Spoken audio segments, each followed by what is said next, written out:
Okay, attempt two. Hi guys, and welcome back to Podcasting Cars. I'm Zach from Nodox Media, today's host. I don't know why I said my intro very weird today. Anyway, in today's video I wanted to discuss how YouTube has possibly negatively influenced the car scene in a way. I want to say how YouTube has negatively impacted the car scene. There we go. Not necessarily influenced, but yeah. And I know a lot of my topics recently have been about negative stuff in the community. I'm sorry, I will get to positive stuff. It just happens to be all the very captivating and ones that I have like in my head that I can just talk off script basically and just go whatever rolls off the tongue. That's all that what pops in. So sorry. But I wanted to discuss the whole YouTube situation because I saw a TikTok about it recently, and a guy was saying how YouTube's kind of warped people's perception on the car scene because, you know, there's a lot of kids, and I've mentioned this in a couple of videos, but like you'll go to a car scene with a Mark IV Supra with the 2J, and or maybe a car show more than a car meet, but you'll go to like a car show and you've popped the hood and it's big single turbo and so on and so forth, and every kid that walks past will be like, oh, it's 1,200 horsepower, it's a this, it's a that, it's a forged motor, or so on and so forth, when it's not. It's probably just about like a 600 horsepower Supra. I know TJ had that problem. He had a turbo that was basically capable, TJ Hunt by the way, of making like 1,000 horsepower Supra, but the bottom end was still stock, so he couldn't actually make that amount of power. I think he was pushing, like if he was running like proper race fuel, I think he could get close to like 800. I think that was plus minus it. But still, like the amounts of people that would like, oh, 1,000 horsepower, 1,000 horsepower, 1,000 horsepower. And I mean, he is a YouTuber himself and he's still being affected by this kind of stuff. It's just because like one guy does it and it seems almost easy to do it, the younger parts of the community or the unexperienced parts of the community, because it can be older guys as well that don't, or unfamiliar with those cars, it just seems easy and almost cheap sometimes that you can just do that. I know that's a complication that comes a lot into the world of drifting. Again, okay, I watch TJ Hunt. Just by the way, if you haven't got this at this point. So I'm going to reference him a fair bit because a lot of what I've noticed also comes from him and his videos. Surprising again, being a very popular YouTuber, you'd expect him to be exempt from these things, but it actually does happen to them as well. I'm assuming to Adam LZ as well, although I haven't watched his videos in a while, so I can't really comment. But I know TJ was saying not that long ago when he was drifting the 370Z, like a lot of people were saying, oh, well, why don't you drift more? You should get into drifting more. Some of them may not even know that he had two drift cars at that point, the 370 and the 350. Bird, shut up. So a lot of people were not unknowledgeable of the situation. A lot of people also would remark, why doesn't he just drive the 350 since it's got a 2J swap and that it's very powerful? And his remark on that was simple. Tires are expensive, and although he has a sponsor, that's not how sponsorships work. They don't just provide him with, I don't know what is going on with these birds. They're going mad. But they don't just provide you with like an infinite amount of tires whilst the sponsorship lasts. As far as I'm aware, what happens is you get sponsored like 50 tires, 50 sets of tires, maybe more, depending if you're popular or not. You get sponsored a bunch of tires, and then if you burn through that, then oh well. Yeah. So a lot of guys are like, oh, why don't you drift more? It costs money. It costs a lot of money to go through and do this stuff, like to just buy a sequential transmission or hydro, better clutch, continuously filling up your car with like race fuel and stuff. It's why I don't do as much content as I would like to on actually just physically driving my car, because I can afford to go like to work and back every day, if even, and then like my girlfriend's on the weekend. That's like what I can afford to do. An odd and occasionally a car meet. But otherwise I cannot really afford to actually go out and go practice drifting, for example. I don't have the time or the money that I can waste, inverted commas, to wreck a clutch, wreck a diff, wreck tires, or anything else along those lines that is required in drifting. I have to wait basically until it rains because it'll do a little bit less damage and it's easier on everything else. With that being said, it's still very damaging towards the clutch because you've got to clutch kick the whole time. And then all the petrol that you've got to use. And then I have to still drive to the location to go do that. And I think that's a warped perception that people on YouTube and TikTok give off. Like, they just, for you guys, you pick up your phone and they've just appeared at this location that they can now do whatever they want to do. Some people forget to take into account you have to drive there. That is still fuel. For some of us, that's a lot of fuel. I know even for the guys there in California, that nice little mountain toge road that you always see a lot of the car commercials and stuff use, they still have to drive there, drive up and down there. That's a lot of petrol to be doing that. And in short, it's left a big warp in perception towards the car community, because now a lot of people just expect maybe not as big YouTubers, aka me with my 312 subscribers. What's up, all y'all? Respect. Don't ask me why.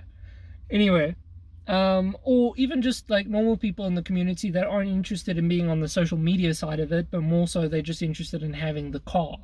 And like now they're being, I want to say, almost expected that they have to like just have the money to go and take their car out to every car show, every car meet, and so on and so forth. I know I was having a laugh with Callum the other day, because he's got his Turbo Miata, he has a Datsun 280Z, and he's got a Nissan 300ZX. The 300ZX is very powerful, and that's like his show car, absolute masterpiece, piece de resistance of cars. It is gorgeous. And the problem that he's currently facing almost is his car has become a bit too expensive to drive. It is a 3-liter, I don't actually know if he's oversized it at all, but it's like a 3-liter V6 that's twin turbocharged and makes a lot more horsepower than it did out of the factory. So you can imagine it eats a lot more fuel than it did out the factory as well. And it's becoming like a little bit of a thing for him. He's like, he can take it to car meets and car shows and stuff, but he'd rather take one of the other two cars because it doesn't use as much, and he still gets a reasonably good amount of attention from it because, well, all these cars are gorgeous. But anyway, moving on. But a lot of people just expect him to pitch up in the nice fancy car because that's the car that he built dedicated for shows. But he obviously can't really afford to do that because things are expensive these days. I was really lucky that my parents helped me afford to be able to turbocharge my car because, to be 100% honest, turbocharging a Miata, just by the way, is expensive. It's not actually a cheap exercise. So, yeah, I'm lucky that my parents decided to help me with my project. Otherwise, it wouldn't have actually ended up happening, and I would have just ended up rebuilding it. Of which, again, is another thing that plays into the whole YouTuber thing, because I know I mentioned this in a previous video as well. YouTube, a lot of the car YouTubers kind of started with Miatas or S13s, to be honest. That's kind of where most of them started. Plus minus, obviously some of them had different cars and blah blah blah, but majority, or as a rule of thumb, a lot of them started with Miatas or S13s. So, or some of the cheaper JDMs, let me put it that way, actually. And just it's easy to forget that, like, back in the day, obviously, firstly, those cars were cheaper to modify, those cars were cheaper themselves, and it's become like a lot more difficult to now, like, jump in and do a turbo kit for a Miata, because, well, although it may be a very popular thing to do on YouTube, it costs a fair chunk of money still. I lost my train of thought on that piece of the sentence. I'm terribly sorry. So that sentence went all over the place. I'm useless at these, aren't I? My point being, you know, YouTube's put a lot of pressure, I almost want to say, on guys, especially like people like me who are trying to become the next generation of YouTubers on the platform, and vloggers, car vloggers, automotive vloggers, whatever you want to say. It's put a lot of pressure on us, because a lot of people come to our channel, our pages now, and they just expect us to be able to be like, oh yeah, well, in today's video I'm swapping a 6-speed into my Miata. Why? Because back in the day when 6-speeds Miatas and turbocharger kits were cheaper for Miatas, and they probably earned a little bit more money than what I do now, currently at my age, it was just a lot easier to just go and do. Whilst for people like me now, or anybody into the car scene now, irrelevant if you're on the social media side or not, it's a lot more expensive to do this crap now. So people, you know, who maybe have gone back and watched those stuff, or maybe they're coming to you now as a new influencer, inverted commas, because I'm not one, but anyway, they come to your page and they just expect you to kind of be on the same kind of pace. Or again, subtopic of that is they grew up watching Animal Z and TJ Hunt and the bigger YouTubers as they are now, where they've got, well, TJ has his own wide body company and has a lot of partners and friends within different communities that he can just buy angle kits and clutches and stuff for good prices, because he knows them and he's been with them for a while, if not being sponsored and just given whatever for free. And then a lot of people come to like smaller pages and just expect the same kind of pacing. That, I mean, TJ's, how quickly, again, I'm referring to TJ a lot, I'm sorry. TJ built his Mark V Supra drift car.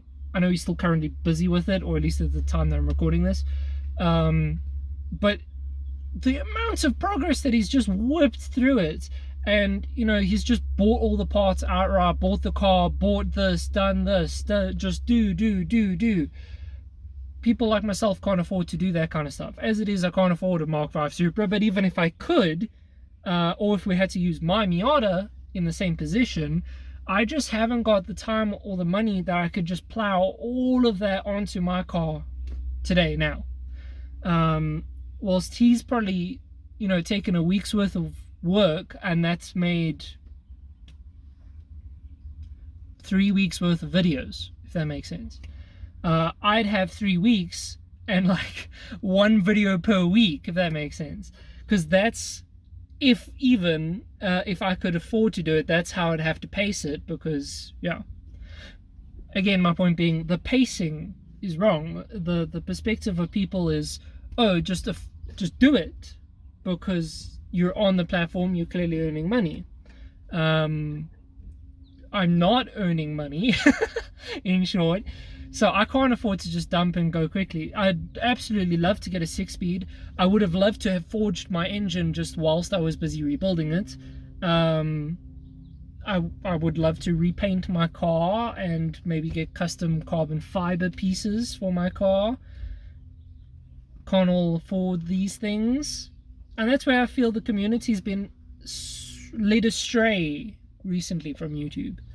Because again, you pop onto YouTube and it seems almost easy and cheap to go be able to do these things, especially from somebody who may not actually have a Miata and they haven't actually gone to go price the stuff themselves. Because I won't even lie to you guys, I am held accountable for this. I'm a suspect of this. I don't know what my wording was that I wanted to use there. I'm a culprit. There we go. I'm a culprit of this myself. Because I remember back in the day, before I had my Miata, looking at Gingium, and he was busy building up his blue Miata, as well as also at the time that I was kind of getting my car, he was also doing the rally Miata. And I was looking at that and I was like, oh yeah, when I get my car, I'm going to do the same thing, like in a couple of months or like in a year, I want my car to be in the same level as his. So I can kind of just like follow his progress. Little did I know how much these stupid things cost. So, I mean, I ended up spending all of my money on my car like in the first month of having it, and that was just getting the car itself and then doing the service. And then I got a little bit lucky when my grandparents had a little bit of extra money, so they gave it to me and I could get the rims. And then I saved up extra money and I wanted actually a Bluetooth radio, but then my roof came off and I had to get the hardtop. That's a story for another day, although I have mentioned in a video before. My point being is I was even taken back at like how much cars cost and stuff, especially like petrol. I mean, I was literally just discussing with my girlfriend now. Petrol's very expensive. I filled up my tank the other day and it was like just shy of $700. Well, if I had a full tank, but I was just above a quarter. So yeah. Anyway, my point being, that's like for a little 40-liter tank. And then considering my car isn't the most fuel efficient thing in the world, like that's a lot of money. So now if you had to take into account just the fuel wise of what these cars cost, you can imagine how much per month these bigger YouTubers are actually dumping on their cars, considering they've also got multiple cars and they're daily driving Lamborghini Uruses or Porsche 911s. So you can imagine how much they're actually spending on cars. And then on top of that, obviously all the mods cost extras as well. So as a baseline, they're leaps and bounds ahead of what majority of us can actually afford. But it's something that YouTube hasn't, or the YouTube commenters and TikTok commenters, the viewers, there we go, of Irrelevant, it's something they haven't necessarily caught on yet. Although one guy can afford to do it, doesn't mean that everybody can. I also think it's influenced the community besides price bracket, because that was 17 minutes of the video already, just talking about price bracketing. It also has negatively influenced how people customize their car. Because, for example, Adam LZ has that body kit for his S13 and he painted it that color. I know shortly after Adam LZ got very popular, there were a whole bunch of people irrelevant in the community of what car they were driving, but they all painted their car that color. And in my honest opinion, sorry Adam if somehow you managed to watch this, me little YouTuber from South Africa, but I really dislike that color. It's not the best color. But, at the time it probably suited his wants for his S13, but then a lot of people just followed suit.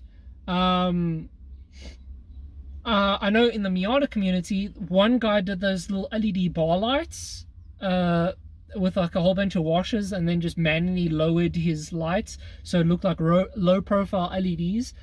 And then like the whole community followed suit with that. They all, basically did the same thing, because that's what, and those lights are not street legal. I don't care where you're from, they're not street legal. So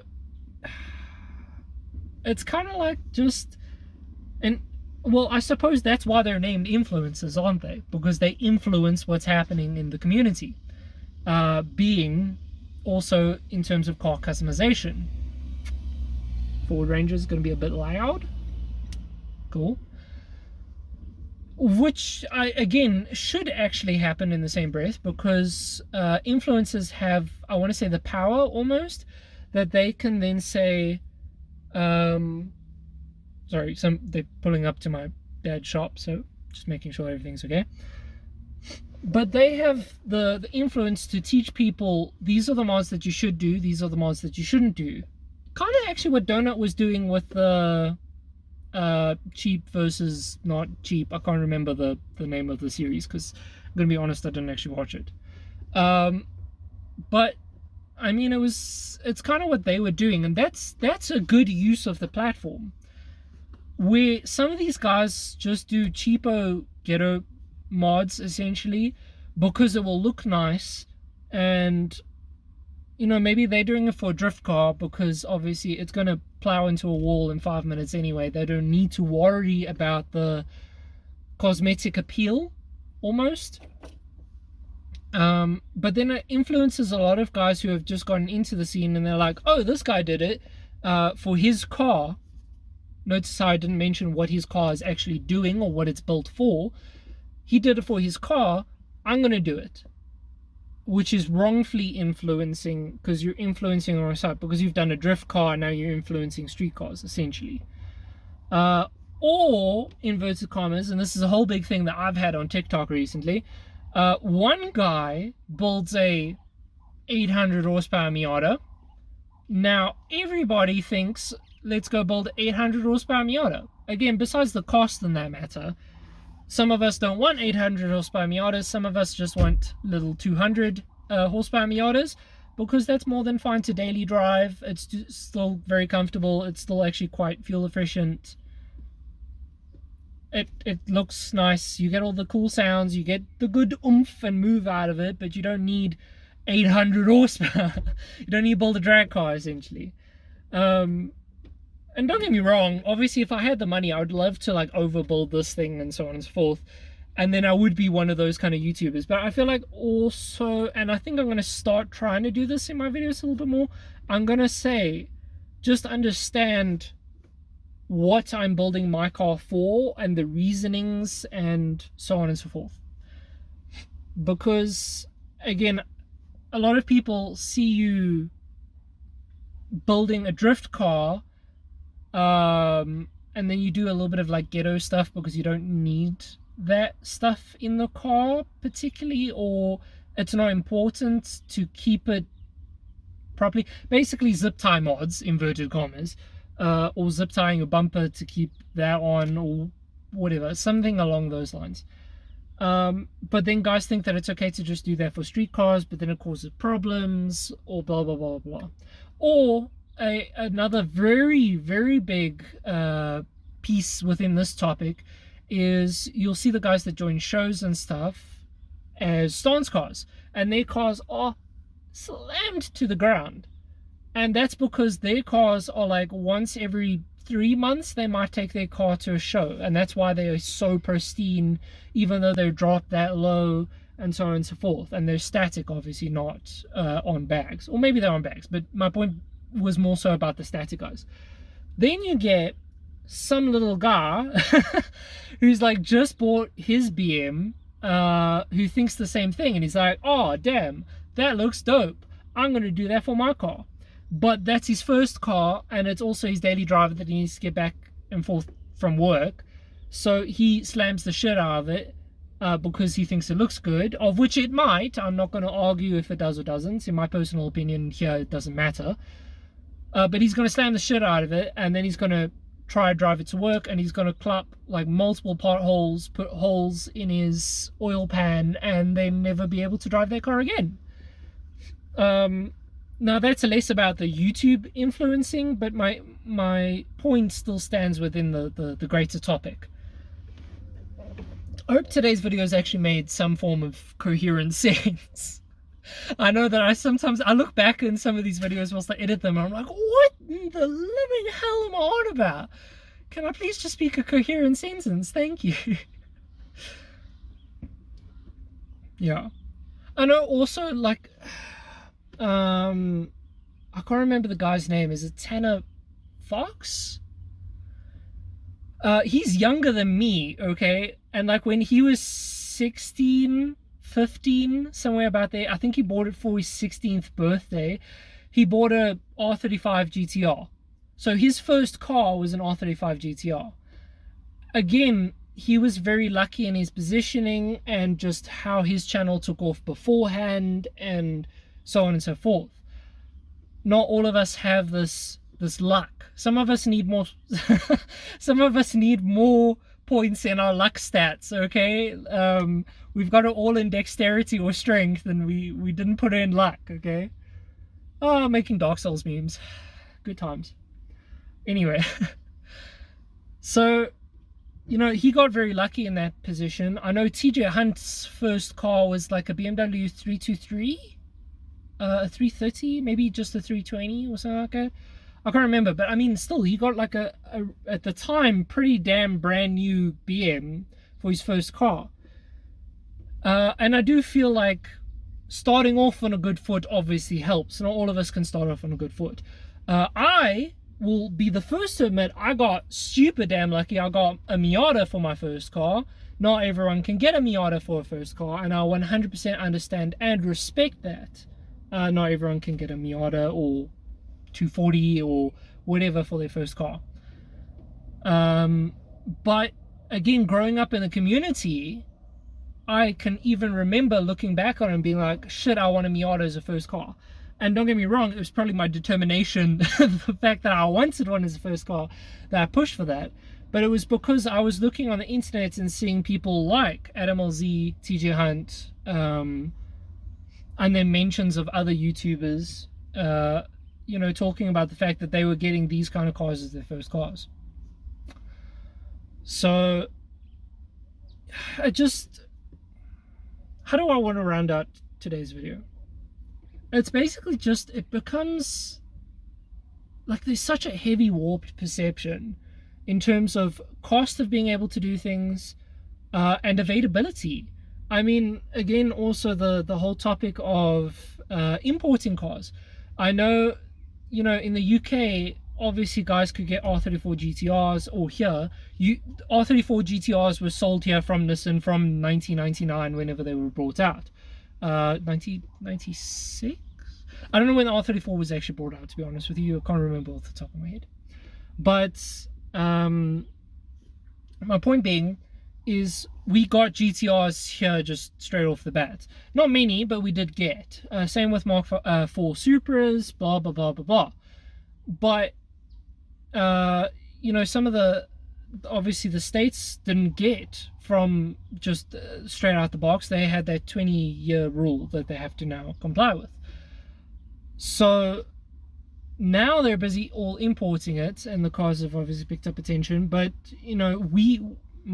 us here in South Africa, Australia, New Zealand, and some of Europe, we've already had the cars. We've already filmed a whole bunch of videos about them and so on and so forth. And I do feel, speaking of R34 GTRs, I do feel, yes, Fast and Furious has definitely influenced why the pricing of those cars has gone absolutely through the roof. But I also feel like YouTubers overhyping certain cars has caused the pricing to go up. I know TJ Hunt was actually discussing it in terms of the 200SX, the S13, and the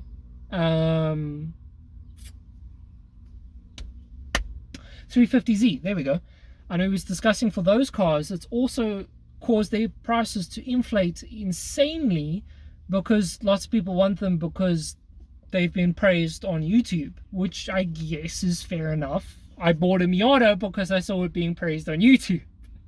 Even Miata pricing, to be honest with you, I've noticed has gone batshit. Again, I think that's because of social media's influence over the younger audience on kind of why these cars are great, of which they are. In short, just YouTube has definitely influenced the car community. With that being said,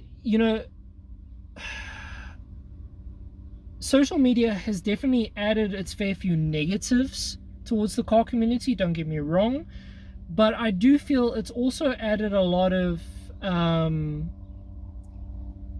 oh, sorry, I just remembered I didn't complete my thing about the 34s. Basically, I was just going to talk about the cost to import cars is very expensive. In short, that's what I was going to dumb it down to. What I was going to discuss now, after this helicopter, destroys my audio. Off you go. Yep. Why? And now my train of thought is gone. Basically, YouTube has added a lot of very positive influences to the community as well, being things like promoting the Japanese cars and the Japanese brands. I feel like that's also heavily related to YouTube, because these cars never really got like a lot of popularity back in their day when they released these 90s JDMs, but it was because of YouTube and other social media influences as well, TV and so on and so forth. The JDM kind of took a peak. It's gone up. I do feel it's going to come down eventually, but I do think it's been raised to a new level that it won't go down below. It's the community's also been influenced positively in terms of, you see some of these guys and they properly go out to try educate on the platform. Mighty Car Mods does a fair bit of educational stuff, or at least they kind of used to. They talk about cars. There's obviously a whole bunch of guys that do reviews on cars and they talk a lot of sense. There's obviously like ChrisFix actually is fucking perfect example. I don't know why I didn't mention him earlier. ChrisFix obviously literally on the dot teaches you how to fix said car and said problem for majority of cars, and that's very positively influenced the community as well, because I think it's encouraged some of the younger audience to also learn how to do the stuff on their cars themselves if they didn't have that influence from a father figure or a mother figure, I suppose. But if they didn't get that from a parental figure to work on your car yourself and stuff, he might have influenced that, as well as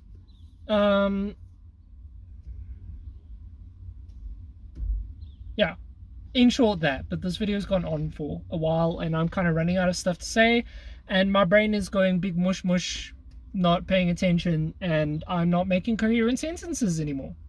So why don't I just end it there? In short, it's got its positives and negatives. There we go. I've summed it up for you. If you've stayed this far into the video, a very big thank you to you. Please consider liking, subscribing, notification, commenting, other things that the proper social media people say. And yeah, I will see you guys in the next video. On Friday, I'm going to go film a very cool car, which I can't talk about, basically. But yeah, I don't know when that video is going to be live, but I'll probably have a makeup video until then. But yeah, until then, guys, hope you enjoyed. Cheers. This video's been a whole bunch of malarkey, sorry.